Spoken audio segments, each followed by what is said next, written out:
Ya te dijimos que la Biblia no es la historia de la humanidad. Es el compendio inigualable, para ir llevando al alma del hombre, de la obscuridad a la luz. El Génesis es la explicación de la primera ley de la creación. La ley de mentalismo, como ya tú sabes, todo es mente. Todo tiene padre y madre. Estos son en toda creación mental, el pensamiento y el sentimiento sin los cuales no puede haber creación. También sabes, que el logos o verbo no es otra cosa que la palabra, o sea, la expresión exterior de lo que se ha pensado. Génesis. El verbo es textualmente ser, que se emplea en la primera persona soy, para producir o crear en ti mismo salud, belleza, etc., y en el imperativo sea para crear objetivamente o fuera de ti. Fíjate bien, que el primer verso del primer capítulo de la Biblia, Génesis dice, en el principio creó Dios los cielos y la tierra. Las malas traducciones dicen, al principio, pero esto es un error. No se trata del comienzo de la historia de la humanidad, sino del principio, o sea de una ley. Lo que dice es que Dios produjo la manifestación con aquel principio que de allí en adelante se va a explicar y enumerar. La tierra, significa tu demostración.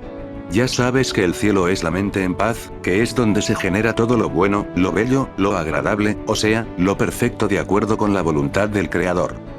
Sabes también que la tierra es todo aquello que produce la mente y que se manifiesta en lo exterior, visible y sensible. Por esto es que dice el versículo número 2 de Génesis, la tierra estaba sin forma y vacía, porque describe lo que es cuando aún no se ha manifestado algo. Y el Espíritu de Dios se movió sobre la faz de las aguas. Sabes que el significado de agua depende del texto que la rodea. Ella es uno de los elementos creadores. En este lugar es la madre, o sea el sentimiento. Cuando la Biblia dice la palabra Dios, se refiere a la energía en acción. En este punto dice textualmente que la energía actúa en el sentimiento o emoción. Este es el proceso mental exacto. Se piensa, luego se mueve la energía latente. Entra en acción el sentimiento y luego se pronuncia el verbo creador, o la palabra que determina lo que se desea formar. Y Dios dijo, hágase la luz, y la luz se hizo. Es tan sencillo como te lo describo. Ahora puedes continuar tú solo leyendo, estudiando y dándote cuenta de la lección tan clara que dio Moisés en su primer libro que tituló Génesis, origen de todo.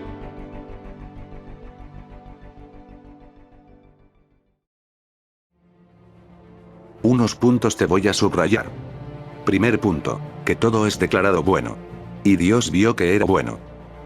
No hay sino un solo versículo que menciona la palabra mal, y es el versículo 17 del capítulo 2, después que se terminó la creación, o sea, que surgió la manifestación. En cuanto a la única mención del mal, es usada por Moisés para designar el abuso o el desequilibrio.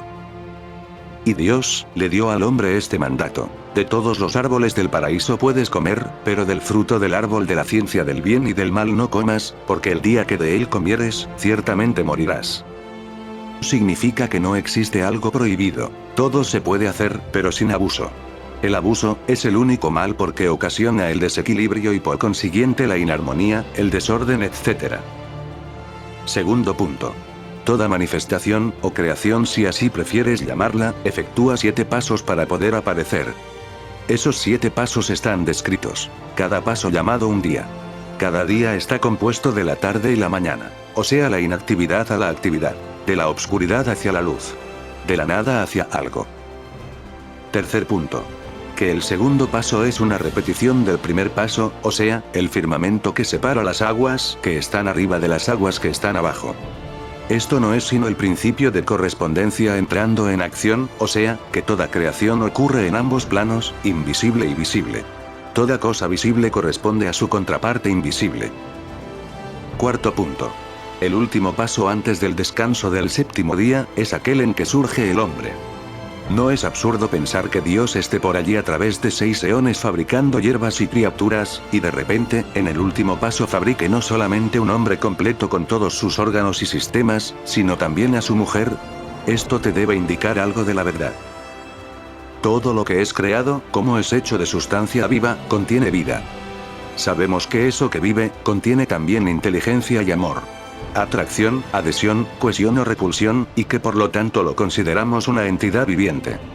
Claro está, que para un mundo habituado a considerar que todo lo sólido e inamovible que ve, es inanimado, le es un poco sorpresivo saber que todo está vivo, y no solamente las cosas, sino lo que antes se consideraba simplemente ideas, virtudes, condiciones, tales como la paz, el orden, la simetría, la meta, etc. Todo lo que representa una idea es una creación viviente. Se dice que Dios crea en ideas y todas son hijas de él. Quinto punto. La extracción de la mujer de la costilla de Adán representa la división de la célula. La célula original de cada ser viviente se separa por mutuo acuerdo y cada mitad sale a evolucionar por su lado. De tiempo en tiempo se reúnen, se casan formando el matrimonio perfecto, y conservándose ese recuerdo en el cuerpo etérico, viven de allí en adelante cada uno buscando la pareja ideal. Al final de la ronda de reencarnaciones, se funden de nuevo el yo inferior con el yo superior, que es la boda mística más dulce y feliz, que el mejor de los matrimonios. Sexto punto. De acuerdo con la ley de precipitación, la llama violeta se antepone a la llama oro rubí para proteger a la manifestación contra toda efluvia. Entonces, se coloca la llama oro rubí en contorno a la creación para conservarla en perfecta tranquilidad hasta que esté sólida. Esto último constituye el séptimo día en que Dios descansó de su labor. En todo tratamiento, oración o petición, para obtener una demostración, cuando el solicitante se siente que lo que pide se le va a dar, debe cesar toda petición y dejar obrar a los 7 pasos. No olvides que cada vez que leas la Biblia debes afirmar: la sabiduría divina me está iluminando. Esto hace que la mente se conecte al plano de la comprensión perfecta.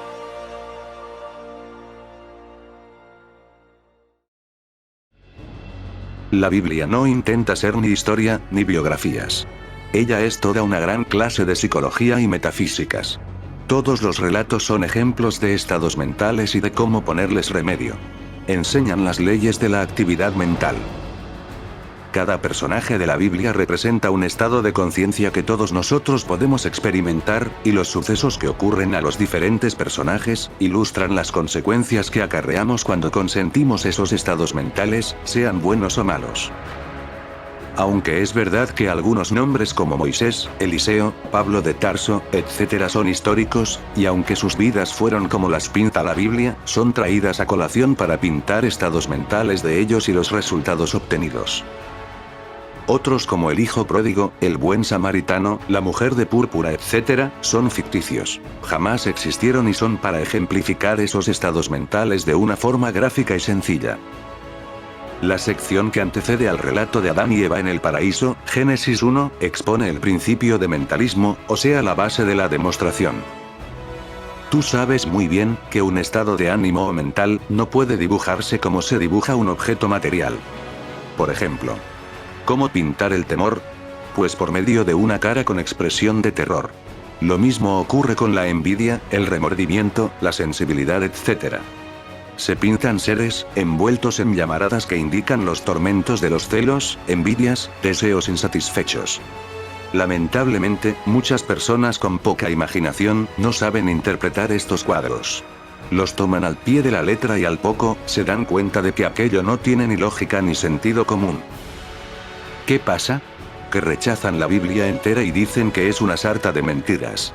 Del cuadro de las llamaradas salió el mito del infierno. Los fanáticos religiosos son fanáticos, porque por obediencia ciega defienden y aceptan la teoría, la alegoría, el cuadro ficticio, simbólico, como si fuera la auténtica verdad, y se crean un conflicto en el subconsciente, ya que el espíritu en ellos conoce la verdad, y no puede aceptar la falsedad, y se lo advierte al consciente.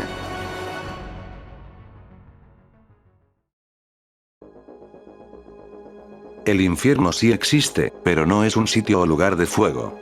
Existe donde quiera que haya humanos sufriendo torturas del alma o del pensamiento.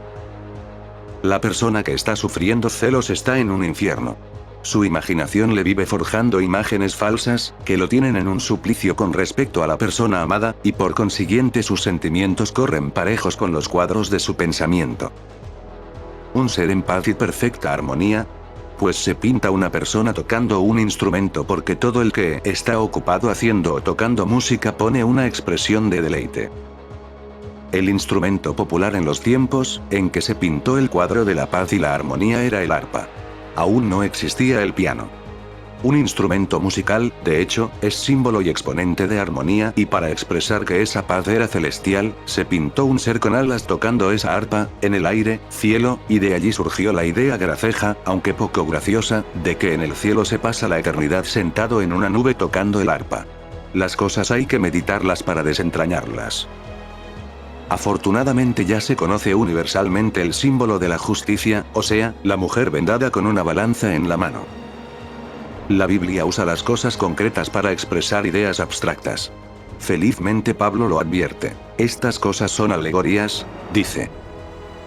Pues bien, en la Biblia, metafísicamente, ni Adán representa el sexo masculino, ni Eva representa el sexo femenino. Adán y Eva son una misma persona. Un solo ser. Adán representa el cuerpo, y Eva, el alma. Tú y yo, o cualquier otra persona en el universo son cada una, Adán y Eva. En la Biblia, mujer, es siempre el alma, y Adán, es el cuerpo material. Los sentidos, la mente, los sentimientos, están todos en el alma. Cuando el alma se va dejando el cuerpo en la tierra, ella se lleva todo lo que animaba a aquel cuerpo. El intelecto está en el alma. La vida está en todo. Cuando el alma se va, queda el cuerpo inerte y se corrompe pronto. La vida no se va. Está en todo.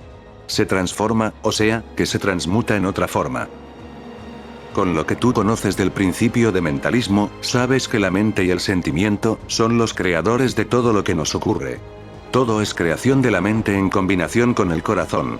No es así. Todo ocurre primero en el pensamiento y en las convicciones.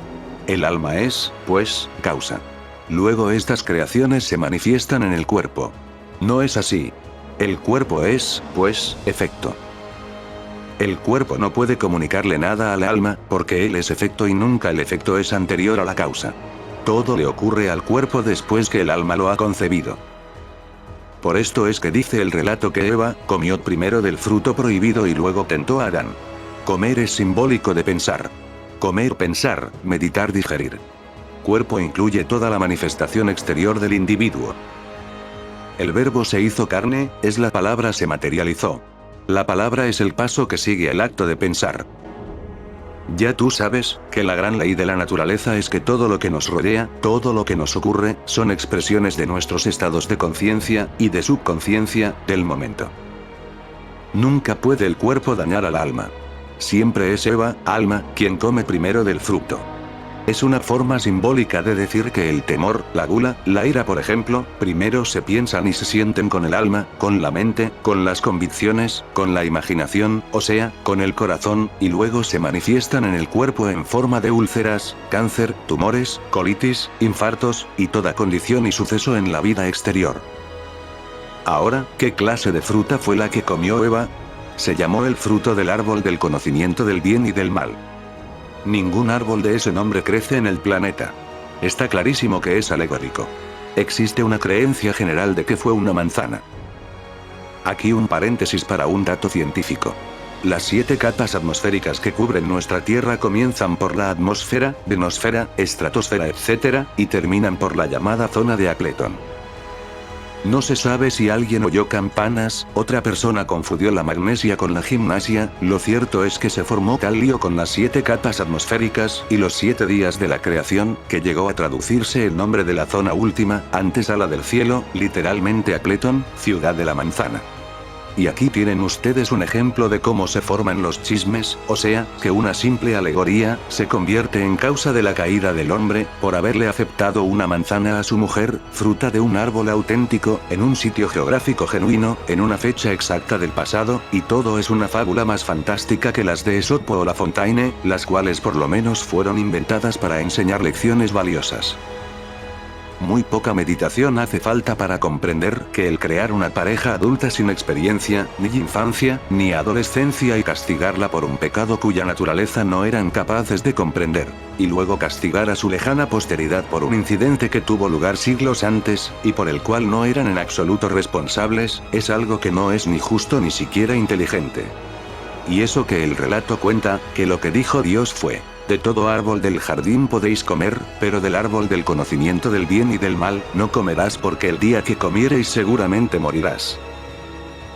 Esto significa que si pensamos bien y mal al mismo tiempo, sufriremos.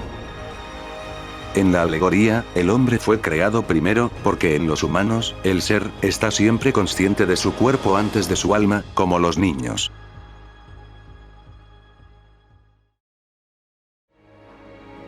La serpiente representa el yo inferior, la mente carnal, que es nuestra creencia en la separación de Dios. Somos uno con Él. La causa de todas nuestras dificultades está basada en la creencia de que la materia tiene poder, que lo exterior puede gobernar por encima de lo interior, y es una creencia sutil como una serpiente.